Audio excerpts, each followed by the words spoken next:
Welcome to Writers Talk. Today with us, we have Mia Botha. You might recognize her from a couple of episodes ago where we talked about short stories. Today, Mia is going to talk about dialogue and how dialogue can make or break your works of fiction. In addition to this, we're going to be reflecting on some of the best dialogue books, plays, and movies of all time. And Mia also has an exciting new project she's completed, which is the Dialogue Workbook, which is a complete guide and a kick-ass dialogue workbook, as it says in the title, to learning everything a writer needs to know about creating realistic, entertaining, and compelling dialogue. Anyway, Mia, how are you? Hi, thank you. I'm very, very well. I'm so pleased to be back. I love talking about all things writing, and dialogue happens to be one of my favorite topics. So I've been looking forward to this. Well, thank you for being here. So where would you like to start with dialogue? What's the first thing you do when you consider writing dialogue? For me is a bit of a default setting. I tend to start most of my scenes with just dialogue. So the minute I make my characters start speaking, the story comes alive and things start happening. When I tend not to start with dialogue, I find myself reverting to things like telling, doing big blocks of description. So dialogue to me has become a bit of a saving grace where it comes to making sure that there's a lot of action in my scenes. But one of the things I always tell my students is that when you look at certain movie adaptations, for example, the writers who use lots of dialogue those stories seem to translate better on screen.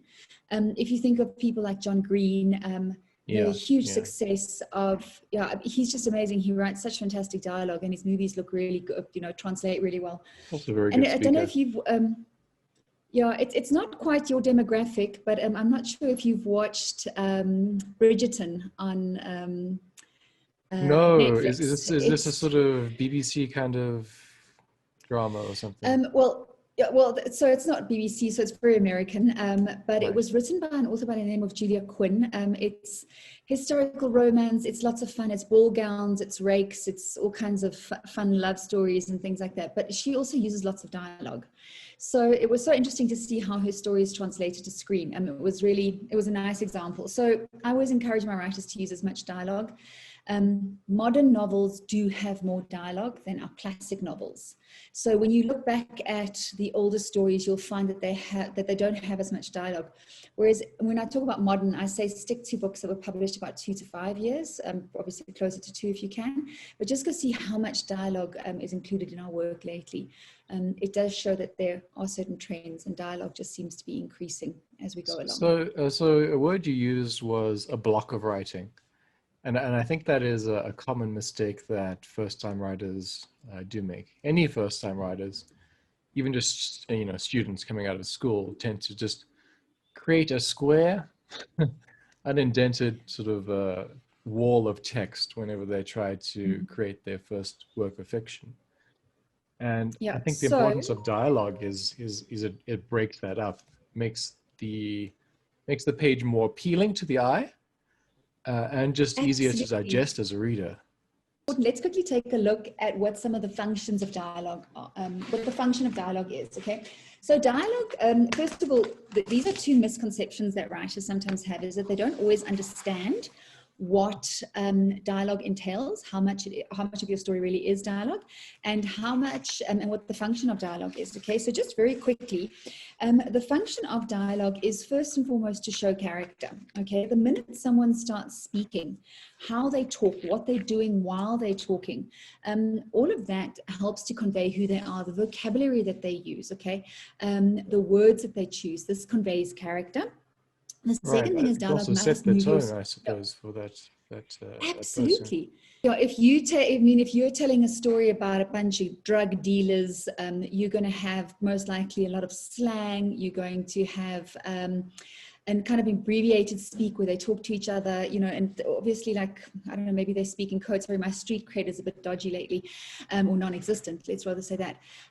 But, you know, so you're writing about that. Whereas if you're talking about, you know, and if your story is set in England and you're dealing with these university professors who speak this proper posh English, you know, very little contractions, full sentences. Whereas, you know, if I'm telling a gangster story and it's much more casual, I'll be throwing in a lot more contractions, a lot more fragments in our sentences and everything. So these are really excellent tools to convey who your characters are.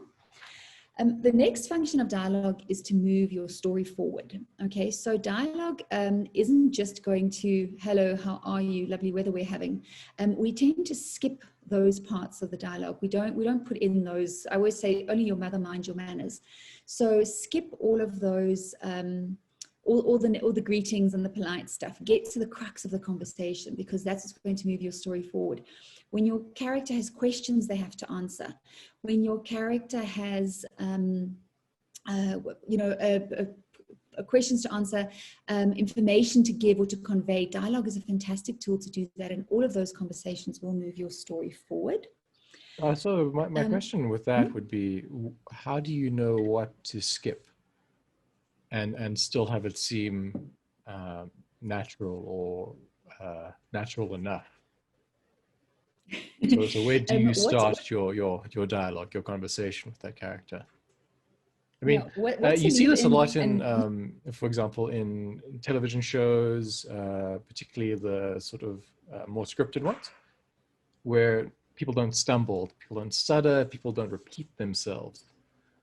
And if they do, I'm just thinking, there's a writer, Dan Harmon, he's got an animated show and he also made Community. And he always makes his characters say words twice sometimes, just to indicate or give the sentence like a flow that you would in spoken English, because we often say a word twice to emphasize a point or something like that. But traditionally in more scripted shows and books, that doesn't happen. You leave out all those little vocalizations that are part of conversation normally. Like my and my ums and such don't get put into the final dialogue in the book. No, they definitely don't. Yeah. So just to quickly go back,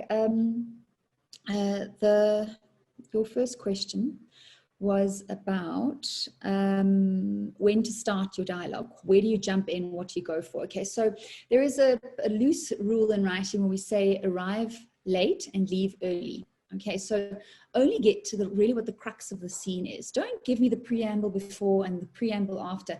We want a much more faster paced and action-packed story when we tell our stories. So what happens is we don't need all the how are yous and what do you do. Really decide what the purpose of this conversation is and focus only on that. You don't have to explain how they arrived. You don't have to explain that it's the first time they're meeting someone. Unless your character is hedging, we would prefer to get to the conversation as soon as possible. And then the second part is, the trick is, we need our dialogue to sound like dialogue and not like actual speak or speaking. So if you've just listened to the two of us, I mean, we and ah and we and we and everything. When you try and write that, it just sounds terrible. So advice I always give to the writers is go and listen to Audible books. Go listen to, there is another awesome podcast. I'm hoping it's still around, but you should still be able to find the recordings. It's called the Blacklist Table Reads. And what they do is they call them ear movies. And they basically give audio versions of screenplays that Hollywood hasn't made yet. So it's fantastic because they've got all the voices, all the characters, and then you can hear what complete or finalized dialogue sounds like. And then to contrast that, you should go listen to some podcasts. One of my favorite podcasts is Serial. It is, I think, part of This American Life series. And what this journalist does is she investigates cold cases. So her first one, for example, this young man has been in jail for quite some time, and she goes and investigates. I think he went to jail when he was 18, and he has been in jail for more than 20 years at that stage. And she went to investigate that. What was interesting for me was she replayed many of the police interviews. And it was so interesting to hear how people speak when it isn't rehearsed and when it isn't practiced. So just go and contrast those two things, that completed dialogue that you'd find in Audible or on something like Blacklist Table Reads versus an unscripted interview where people are umming and ahhing and how we No, speak. it's very So the interesting. challenge is... Very, very interesting. I mean, I'm very interested in languages and language learning. And there's this lady, she's not a native English speaker, but she's very good at English. But and the way she learned to speak English was by watching a lot of Netflix, right? Watching a lot of detective shows and things like that. But she doesn't have any of the conversational tools, I suppose, or she doesn't she doesn't she talks like she's in a play, or she talks like she's in a TV show. Her sentences are completely well formed and articulated, just like you would hear on a on a detective show, because that's basically what she watched. It's amazing. It's not natural, but it's very interesting side effect, I suppose, of the way she learned English. So yeah, but that would be perfect if she wanted to write a book, right? Because she would have would that sort of idea. That's just what dialogue is to her. And I wonder. Half the work's already been done. Yes, yeah, no, exactly. I think maybe it's useful to writers, if they want to be good at dialogue, to maybe try and emulate some of that method of looking exactly at what dialogue is in a story and copying it, I suppose. Movies and TV shows are a fantastic way to learn dialogue because, well, obviously it's a very good show don't tell tool as well, because with movies and TV shows, we don't have the luxury of going into the character's head and hearing their thoughts and understanding their thought process. In a spoken, it's just show. Just dialogue. So one of the best dialogue writers, or he's a favorite of mine, suppose we can debate who's best, but one of the favorites of mine is Aaron Sorkin, who wrote The Firm, American President. He wrote A Few Good Men. And it's just, if you go look at those stories, how rich that dialogue, and it's also one of my favorite series as well as The Newsroom. He wrote all of those, and his dialogue is just meticulous. I'm like gobsmacked when I watch those stories just because it's so good. So it's fantastic to go and learn from TV shows, from screenwriters, from movies, but it's always important to remember we're writing novels, not movies. This is true. But how is it different, really? In a novel, I suppose you have some additional support from the text. So it might be necessary if you're writing a script, that you convey most of that information through dialogue, right? But in a book, you could skip certain things that you might not need, that might be necessary in a TV show, I would imagine. What do you think about that? So when you think of, okay, because it's great, we have so many fantastic adaptations at the moment that have gone from books to screen. If you look at the Bridgertons, if you look at, I think The Mortal Instruments, it is, right. Oh, who wrote them? Cassandra Clare. She wrote them, and there was another one. Well, but anyway, there's some epic adaptations on Netflix.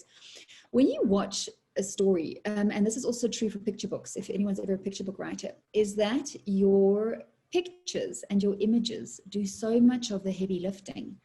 In a novel, if I wanted to describe a dark and ominous scene, I would be using a lot of my words to tell you how dark and ominous it is. Whereas all you need on a movie screen is just a bit of dark lighting, a bit of rain, and boom, you've got that scene without having to go, your characters don't have to walk into the back alley of the street going, ooh, this is gloomy and ominous and a terrible place, because I can see that already. So your images do so much of your heavy lifting for you. And then the dialogue comes in as supporting. That's certainly true. And to support that. Yeah, in terms of description, TV has it easier, right? I mean, they physically have to make the scene, I suppose, but in terms of words, it's easy. But what I was say that in front of a thinking screenwriter, but sure. Yeah, sorry. I mean, I'm not making it trivial. Is the difference to me is, you often see this on shows, they deal with text messages or they deal with letters and written things which might be, you know, pivotal to a plot. On a show, they have to vocalize that that letter, or they have to maybe read the text out loud, which might be unnatural to the scene. You know, you often have a person alone looking at their phone, going da da da, reading a text message to themselves, which doesn't happen in real life. But that's perfectly fine for a script, I think, if you're trying to convey the information. Nowadays, you know, there's some additional ways of doing that on screen. But in a book, you can just give the text, right? There's no need to make that part of the dialogue. It can form a huge part of your dialogue. I mean, if you take a look at how we, back in the day, I mean, you had your phone and you picked up your phone and you had an actual conversation with someone. So a phone call would be a huge part of your dialogue. Right. But today, we rarely, I mean, you're almost surprised when your phone rings. You're like, oh, look, it's a person and they're phoning me. Okay, so we primarily communicate through text. So when you look at those movies, so first of all, when you write a book with letters, diary entries that you use as to convey your story, it's called an epistolary novel. It's the Literary Guernsey Potato Peel Pie Society. I'm never sure how to pronounce the name entirely, but it's a combination of those words. Something like Perks of Being a Wallflower. Those are all letter-based. But now obviously moving into a digital age, stories set in the present. If you look at things like To All the Boys I've Loved Before, which was on Netflix now, any of these teen stories that we have, what the movies do lately is they put the speech bubbles up and you can actually read the text, or they'll just show a clip of the phone and you can actually read the text on the phone. In your novel, it's a fantastic tool to convey how, for example, younger people would speak. For me, it's very common to pick up a phone and speak to someone because I'm an older person. Whereas if you're writing a story of, you know, let's say a teenage young adult novel of 13 to 14, 15, 16-year-olds, and they suddenly pick up the phone and start talking to each other, it comes across as very odd because they don't do that. They'd most likely text or voice note. So how to use that in your text. So it's fascinating to see how dialogue is going to evolve into that. There was a book published, which is just a series of Twitter conversations, with the whole book was written as Twitter messages, or as tweets. That's the word I'm looking for. I just can't remember what the book is, but I'll look it up. Well, there's a similar book called Train Man, which is just a series of message board posts. It's actually real. They took out a lot of the typical things you'd find on a message board, but it's a sort of like sweet story about, like a love story actually, about this like awkward man, and he goes online. He's like, I have to be nice to this girl. Give me advice, you know, sort of thing. Sweet.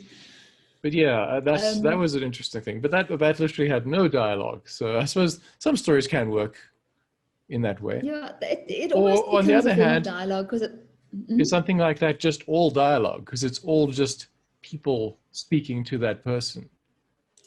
It becomes a form of dialogue. So that's the wonderful thing about writing, is you can literally make anything happen and you can do anything. You can write your whole book as a series of text messages.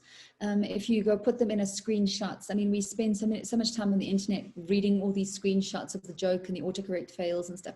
That's all dialogue. It's fantastic. It can be used as dialogue. It's fantastic to do. So it's really cool to see how these things are evolving. And I mean, we used to pass notes in class, whereas today you can just send a text message to your friend and you'll see.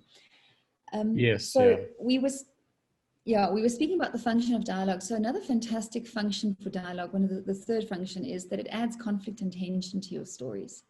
So that is where a lot of our conflict comes from. Can you imagine how many times, you know, you've said something you shouldn't have, or you just misspoke and someone misinterpreted what you were saying, or there was some confusion? That's all a fantastic tool that dialogue is for you. There's some stories that, you know, hinge on things being misheard or misinterpreted. I must say, if you want a really good example of that, you need to buy Mia's book, because I was reading through it, and she gives it a wonderful little scene that she made where she does exactly that, and it adds a immediate tension, suspense, anger, feelings of betrayal. All of those things just coming from one little slip of the tongue. in dialogue. It's an amazing tool how much that one little sentence can do. And what I particularly like about your book, Mia, is that you give an example of, you know, a typical, maybe poorly written scene with some dialogue in it, and then you'll take that exact same scene and then you'll apply the various methods you're talking about as you go, and it just gets gradually better and better to the point where it's so much more readable, so much more digestible, and maybe even more meaningful by the end of it, even though it conveys the same information. Yeah, it's just how I learn. If I'm always very happy for someone to give me all the theory, and I think your theory, and I was like, thanks for your theory, it's fantastic, but show me how to do it. I've always been a very practical person where that has been applied. So until I can't apply it and figure it out, it's something that I don't know how to do. So that's just how it works for me. So that's why I always work to include lots of examples, because And another thing it is, to take I away, think, an effective learning way. Yeah, sorry, but yeah, very effective. And just to take away, right? If you have a bad book, applying these steps to that book in terms of dialogue or just editing in general can turn it into something good. It shows how important editing is in that regard. Although, you know, if your book is fundamentally bad story-wise or something, this won't help. But at least it'll be a well written in terms of dialogue book by the end of that point. Yeah. I don't like saying bad book, good book. Okay. I just prefer saying a book that's not finished yet. Yeah, okay? work in progress. Some of us book, have, yeah. So some of us do more rewriting than others do and stuff, but it also has to do with your skill level, the number of books you've written. I mean, by the time you get to the 10th or 15th completed manuscript, you really start getting into the mechanics of the thing and start understanding what you're doing. But in the beginning, when we're still figuring this out, advice I always give my students, sorry, I'm tripping over reader and writer. Advice I always give my students is that they have to pick one thing that they want to fix in their writing. If they struggle with viewpoint, do a draft where you only focus on viewpoint, or to fix the viewpoint. Where if you want to add a lot of dialogue, you aren't using a lot of dialogue. Decide that I'm going to take the scene, I'm going to add as much dialogue to the scene as possible. Don't try and fix everything all at once. Setting, American audience viewpoint would be point of view. Yes. So go on, yeah. Yeah, so don't get caught up in trying to change everything all at once. So if you would want to take the workbook and go through it and see how you can adapt your writing, decide that this is going to be the dialogue draft where I'm going to work on putting in as much dialogue as possible. It's the most common thing when I do manuscript appraisals is literally, I think the most repeated comment I make on the manuscript itself is move this into dialogue, move this into dialogue, move this into dialogue. Because I don't know if it has to do with telling yourself the story in your head, or if it was the way we were taught to write at school, or what it is, but it just seems that we don't seem to naturally put our conversations in dialogue. So you end up with lots of reported speech and not as much action-filled dialogue as you can.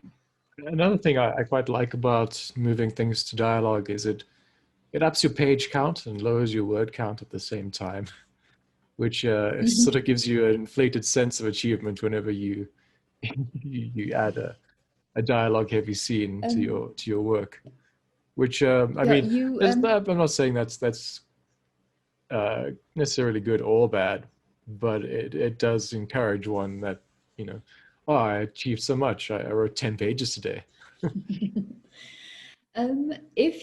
That was the white space you were referring to earlier, is correct, having a page that is guided to the writer. That is the fifth function of dialogue, is that it is to create white space.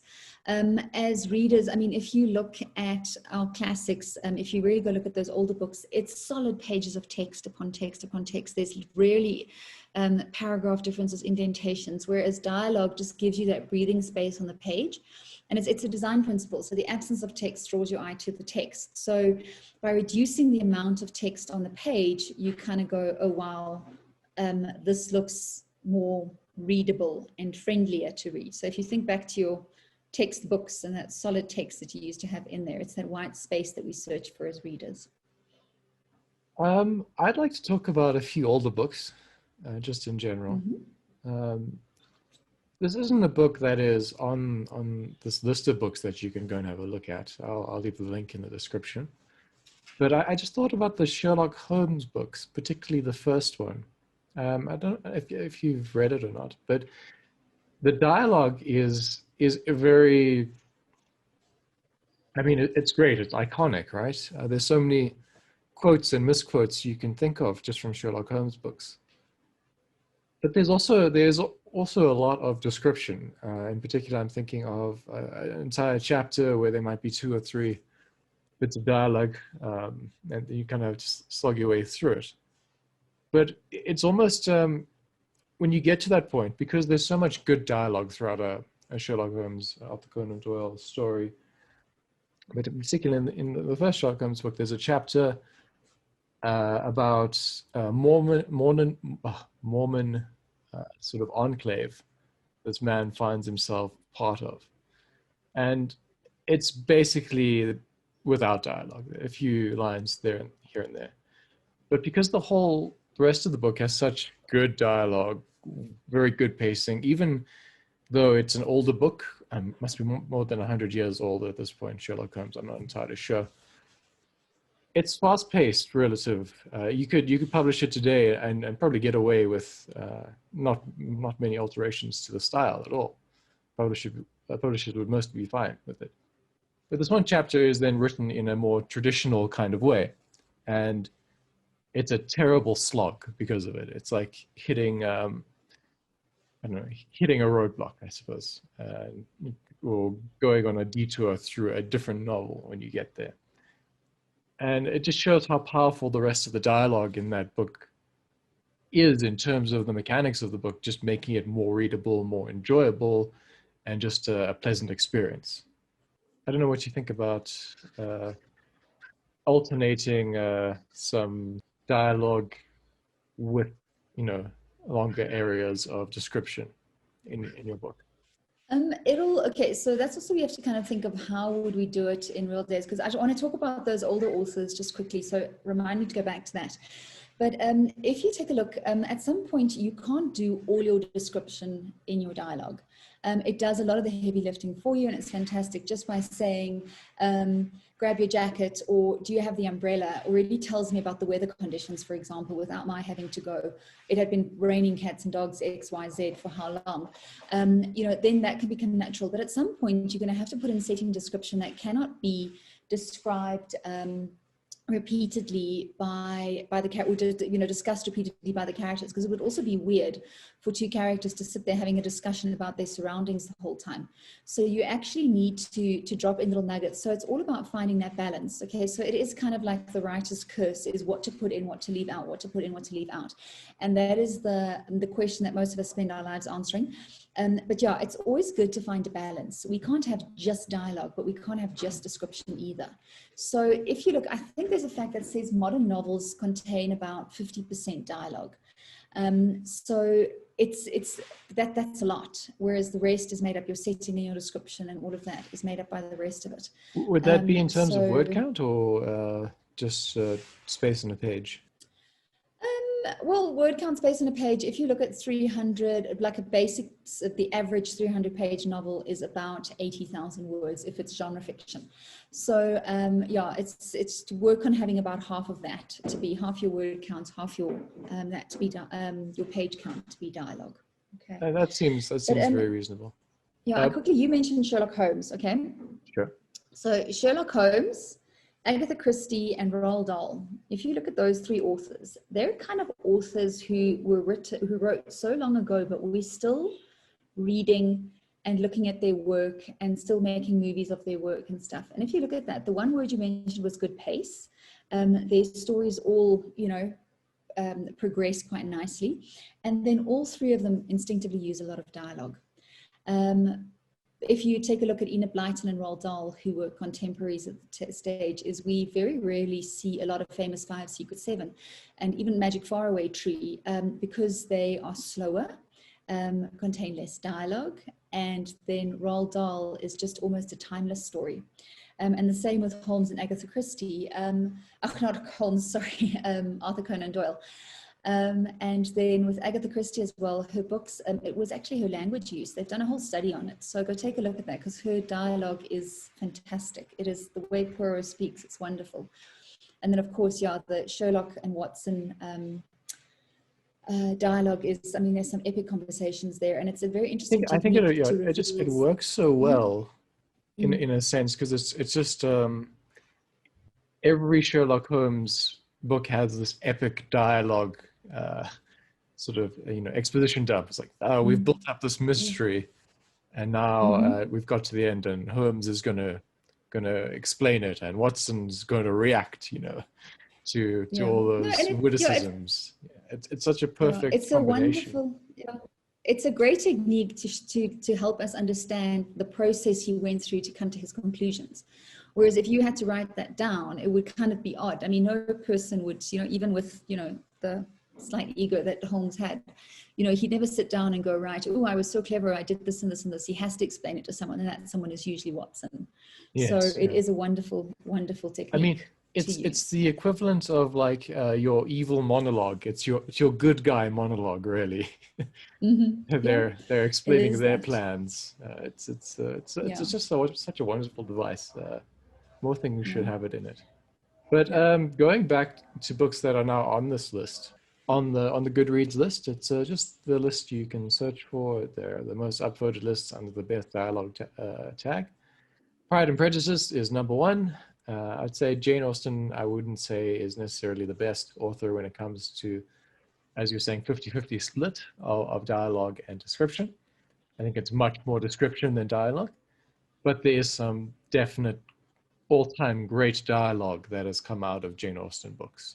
Some definite quality quips and witticisms and just enjoyable, traditional sort of English kind of humor and various, the kind of upper class Sir Humphrey Appleby kind of yes minister dialogue that is just sometimes wonderful to sit through, I suppose. What do you think about her in terms of dialogue? I mean, Pride and Prejudice is one of my favorite books of all time. She did, even though she didn't have the 50-50 split, she still used a lot of dialogue for her time. But if you take a look at how reading and writing has changed throughout the years, I mean, we say have your inciting moment as close to the beginning of the book as possible. Whereas the first part of Pride and Prejudice is just all about setting it up and who's who and what is the social hierarchy involved and all of that stuff. And it is, what is the opening line? It is a truth universally acknowledged that a single man in possession of a good fortune must be in want of a wife. She plunges you into the story straight away and tells you what the purpose of this is, and it's quite simply to find a husband, and no one could possibly have any more ambition than that. Whereas she weaves in her dialogue so well to explain the relationship between Darcy and Bennet. It's just fantastic, and those misunderstandings and that haughtiness that comes through, and he even has his little moment at the end where he gets to explain to her what he did and how he put, spoiler alert, sorry, how he basically I mean, it's 150 years. We're okay at this point. You never know. Okay, I wouldn't want to spoil it for anyone, but it's a fantastic scene at the end where he gets to explain everything that he did. So I do think Austen used a lot of dialogue for her time, and those, I mean, like you said, they're iconic exchanges. It is so good. Those moments where they have to finally tell each other that they really like each other, and it was just a bunch of misunderstandings before that. So it's a great example of how the way they speak can kind of give us these false perceptions of who these people are. Also, in her books, there's a good she where there's no dialogue, she does it in a way which makes you appreciate further the dialogue that's coming. There'll be some sort of moody, rainy scenes and just descriptions of the dreary feelings that these people are going through. And then there'll be a letter from someone, which is basically just a form of dialogue being delivered to the reader at that point. And it feels exciting. You just want to take it in. And it's usually something really nutritious to the plot, I suppose, that furthers what's going on. And then when you get back to her, ballroom scenes and interactions with counts and lords and ladies, it's wonderful.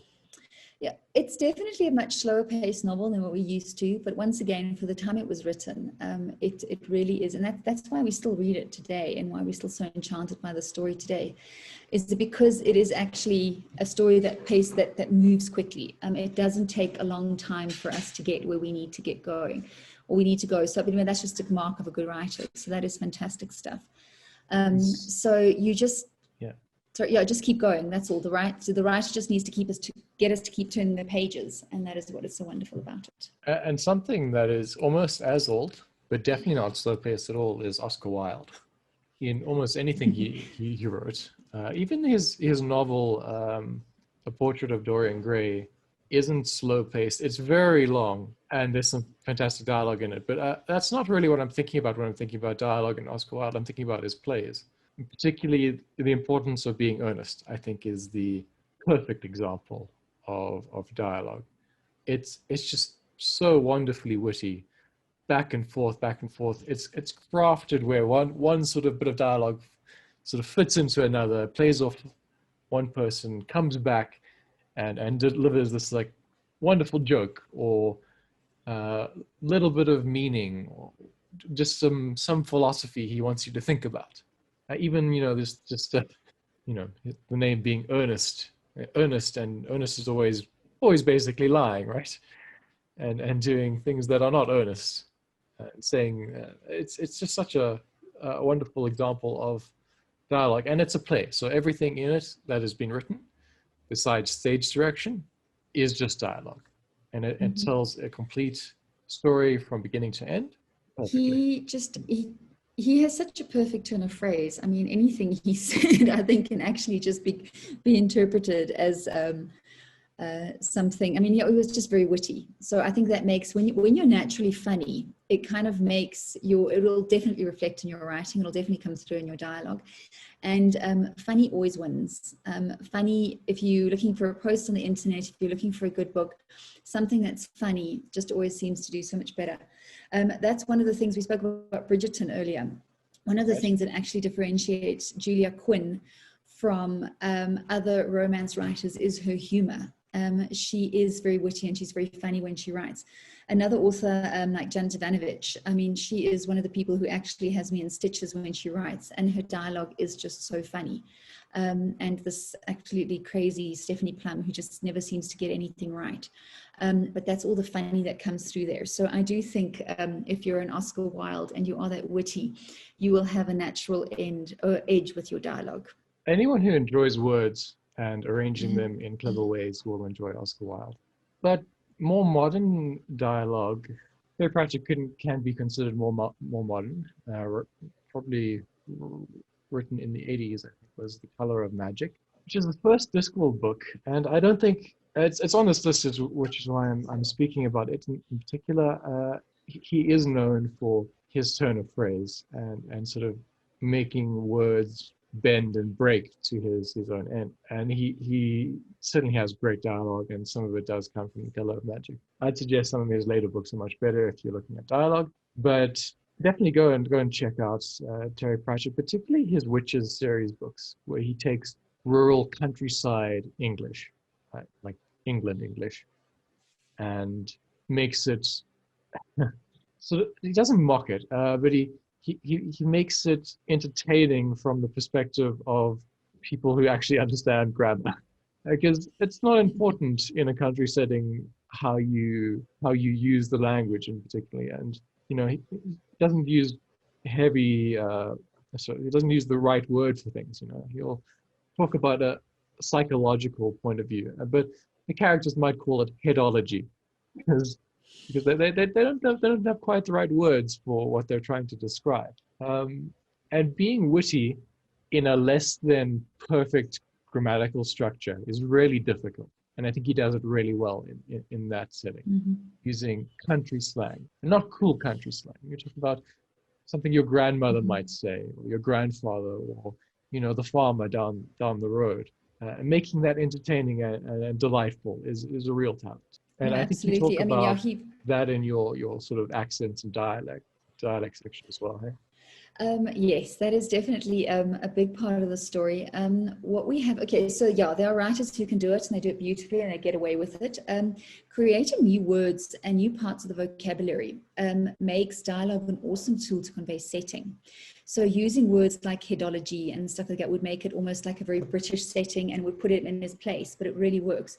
So whenever you write something like sci-fi or fantasy, I always tell my students to go find what are different ways for measuring distance, what are different ways for telling the time. These are all ways you can use dialogue to convey your setting. And then just a simple thing again, if you look at greetings, okay, I mean, if you had to start your your conversation with "Hey y'all," okay, please excuse my accents, they're terrible, but that would immediately put your story in America. So all of those things contribute to the story, and once again it kind of layers your story and it adds to the subtext of the scene without having to go, we were in rural England or we were in middle America, whatever we were. Okay, so your dialogue does lots of that for you. What do you think about Shakespearean dialogue? Yeah, because I think it, it's obviously it's very clever and it was very witty for its time, and there's an awful lot of it on this list as well. Mm-hmm. 15 on this list, but I don't know how you would incorporate it into a modern work, or even if you should. From my perspective, I don't think you should. Why would you want to incorporate it in using his language? Yes. Well, I mean, yeah, who would you be addressing who would understand that is, I suppose, the question you have to ask yourself. Because Well, I mean, even reading a Shakespeare play for someone who, is normally proficient in English, got through school, is difficult. There's words that people don't use anymore. There's grammar structures that aren't in favor anymore. But undeniably, it was witty when it was written.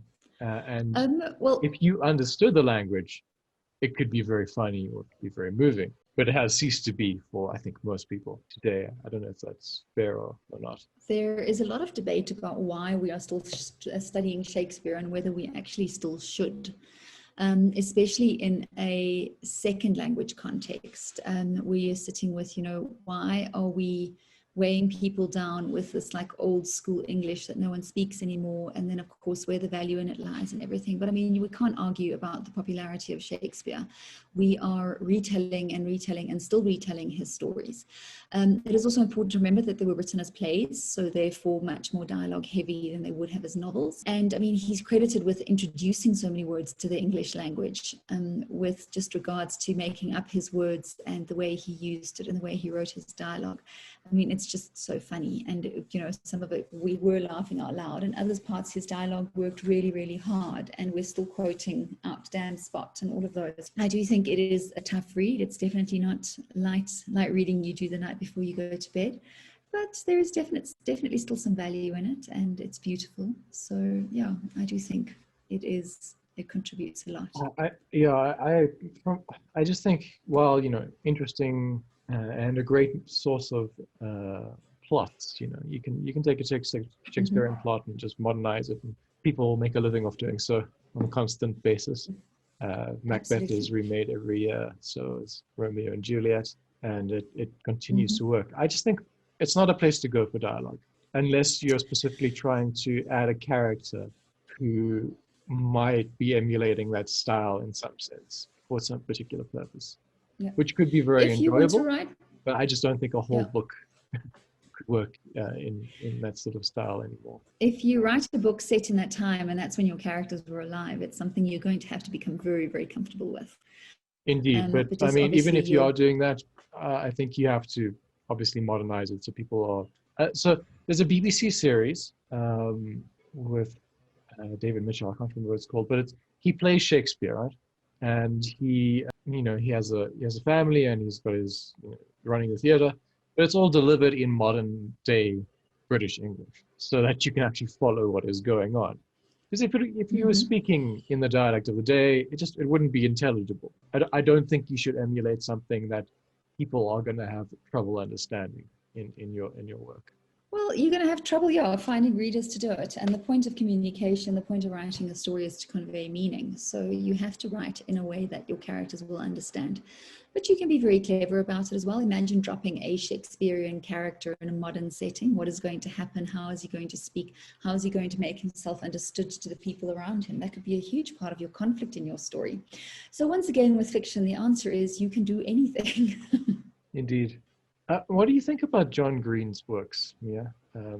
It's like Paper Towns and the other one. I haven't read all of his books. I've read Paper Towns, I've read An Abundance of Catherines, and of course I've read A Fault in Our Stars. I really enjoyed A Fault in Our Stars.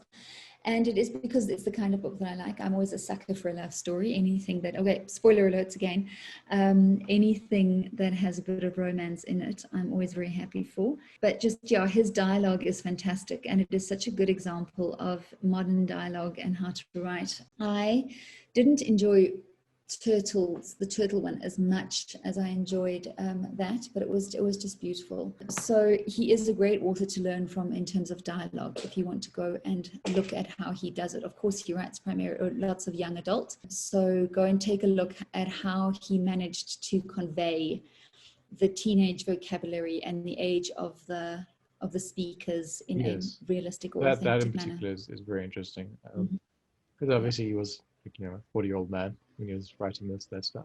So John Green is unique on this in that he's very accessible. He has a YouTube channel. He speaks a lot about his writing, so you can go and just follow him and look what he has to say about writing. Do you think because essentially he is a public speaker, you know, he makes videos and he delivers dialogue. Famously, you know, him and his brother would do on alternating, I think, days, every day, a vlog where they would just speak to their camera. I think that's what sort of started off that whole, really, that trend years ago. Do you think that practice of speaking and making a point while speaking is helpful in creating your own dialogue? But what I mean by that is just generally speaking, when I'm having a conversation like I'm having with you, I've got a number of chances to make my point here, right?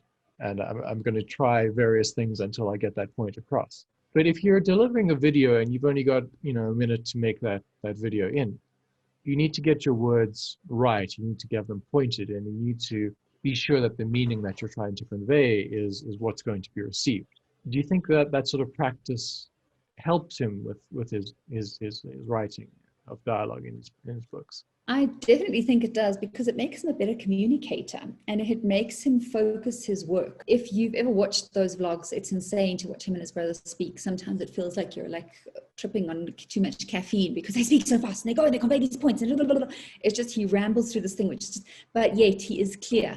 You understand what he's saying. He makes his point and he gets there very quickly. And that is ultimately what we want to do with our writing as well, is we want to make our point, we want to convey our message in a succinct and as understandable way as possible. And I do think that is what he does very well. I do think the years of vlogging and of learning to put his thoughts into words that are understandable and interpretable by his readers or his viewers has definitely helped him. So I do think it's good practice. And I suppose on that point, we'll end today's podcast. Thank you for being here, Mia. It was lovely being here. Thank you. Excellent. You can find me at writerswrite.co.za in any of my articles, or on Twitter at christopher.luke.dean. And you can find Mia at her own website. Mia, what is it? I spend a lot of time on deadlinesforwriters.com or on miabotha.com. You will not find me on Twitter, but you will find me on Facebook, my Mia Botha page or Deadlines for Writers page. Perfect. And remember to check out Mia's dialogue workbook, a really excellent guide in 14 parts to writing perfect dialogue. Thank you for being here, Mia. Thank you for listening. This has been Writers Talk.